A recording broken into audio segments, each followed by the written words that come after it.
मित्रों, तारा के समझाने के बाद लक्ष्मण जी का गुस्सा शांत हो गया। तब सुग्रीव ने हाथ जोड़कर कहने लगे, सुमित्रा कुमार, मेरा सब कुछ नष्ट हो गया था।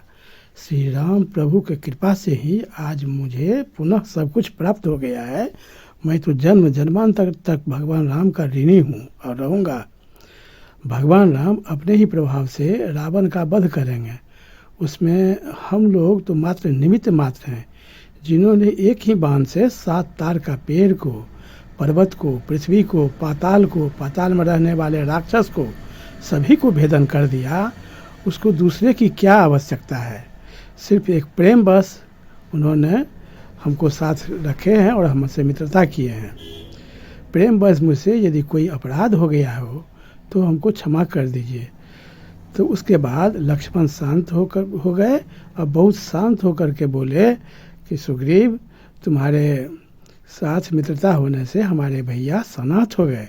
सुग्रीव द्वारा पुनः सुग्रीव ने हनुमान जी को बुलाए और हनुमान जी को कहे कि हनुमान, तुम पुनः एक दूत भेजो, तीव्रगामी दूत को, जो 10 दिन के अंदर सब बानर को यहाँ पर पहुँचने के लिए कहे। जो 10 दिन के अंदर यहाँ नहीं पहुँचेगा उसका हम वध कर देंगे।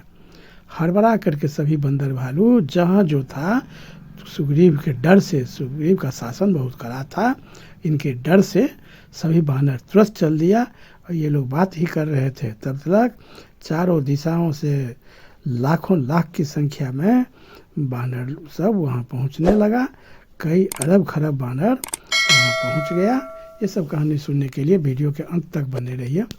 मित्रों, जब लक्ष्मण जी सुग्रीव पर बहुत गुस्सा गए, बहुत भला बुरा कहने लगे, तो महारानी तारा ने समझाया कि राजकुमार लक्ष्मण, सुग्रीव बानरों के राजा हैं। इन बानरों के बीच में इस सब तरह का बात आपको कहना शोभा नहीं देता है।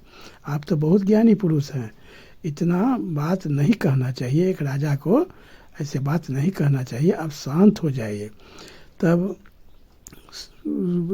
तारा को समझाने के बाद लक्ष्मण जी एकदम शांत हो गए।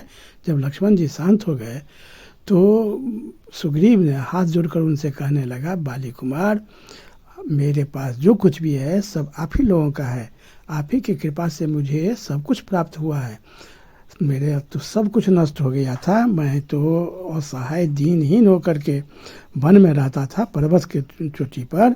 भगवान राम की कृपा से ही आज मुझे पुनः सब कुछ प्राप्त हो गया है। मेरे पास जो कुछ भी है आप ही लोगों का है। भगवान राम अपने ही प्रभाव से रावण का वध कर लेंगे, क्योंकि जो एक ही बाण में 7 तार का पेड़, पृथ्वी, पाताल, पर्वत सबको छेद करके, वो पृथ्वी के अंदर जो राक्षस थे सबको मारते हुए एक ही बाण में जो सबको समाप्त कर दिए, उसको दूसरे सहायक की क्या ज़रूरत है?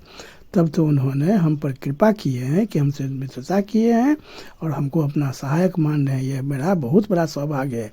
मुझसे यदि कोई अपराध हो गया हो तो चूँकि आप लोग हम पर अधिक स्नेह रखते हैं, इसलिए अपराध आप लोग मान रहे हैं। तो यदि कोई अपराध हुआ हो तो आप लोग कृपया हमको क्षमा कर दें। लक्ष्मण, आप शांत हो जाइए। आप तब लक्ष्मण जी बहुत शांत हो गए और लक्ष्मण जी शांत होकर के सुग्रीव से कहे कि महाराज सुग्रीव, आपसे मित्रता करके हमारे भैया भी सनाथ हो गए हैं। अब हम लोगों को विश्वास हो गया है कि आप तन से श्री राम का काम करेंगे, और आप अगर तन से काम करेंगे तो सब कुछ सुलभ हो जाएगा। हमें एक सहायक की भी ज़रूरत थी। तब लक्ष्मण जी शांत होकर के ये सब बात सुग्रीव से कहने लगे। तब सुग्रीव बहुत भी प्रसन्न हुआ और प्रसन्न होकर के हनुमान जी को बुलाया और हनुमान जी से सुग्रीव कहा कि हनुमान, तुम पुनः एक शीघ्रगामी दूत को सभी दिशाओं में भेजो कि तत्काल सभी बंदर भालू जहाँ जो हो सबको एकत्रित यहाँ पर करे, सब तुरंत आवे। 10 दिन के अंदर जो यहाँ नहीं पहुँचेगा उस सबको मैं वध कर दूंगा। तुम तुरंत एक शीघ्रगामी दूत सबको सब दिशा में भेजो।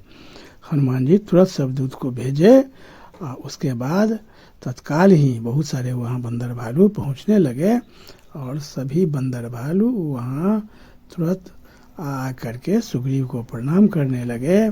उसमें 10 दिशाओं का एक से एक सभी रंग का बंदर था। कोई लाल था, कोई उजला था, कोई पीला रंग का था। सब रंग का, कोई बहुत काला था।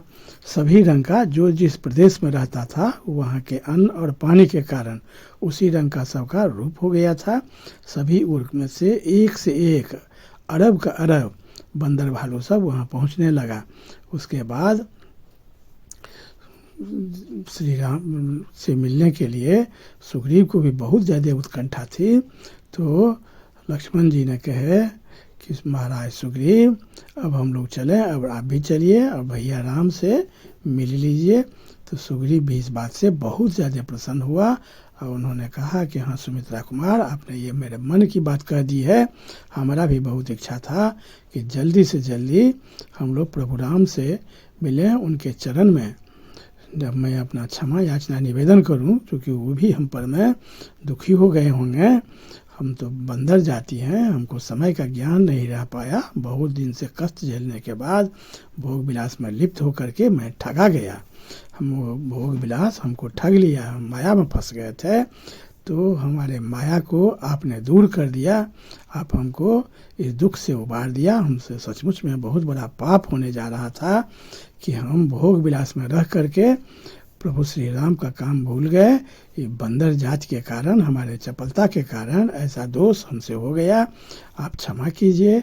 आप प्रभु राम के चरणों में गिर करके मैं उनसे भी क्षमा मांगूंगा और मुझे विश्वास है कि भगवान राम इतना कृपालु हैं कि वो ज़रूर हमारे अपराध को क्षमा कर देंगे, हमारे दोष को नहीं देखेंगे और हम पर कृपा करेंगे। आप लोगों का कृपा हमको सदैव चाहिए। तो वहाँ से सुग्रीव, लक्ष्मण जी, हनुमान जी और सभी लोग वहाँ से चल दिए और वहाँ पर पहुँचते पहुँचते तब तक बहुत सारा बंदर भी सब जगह से आ गया। तो आगे की कहानी सुनने के लिए अगली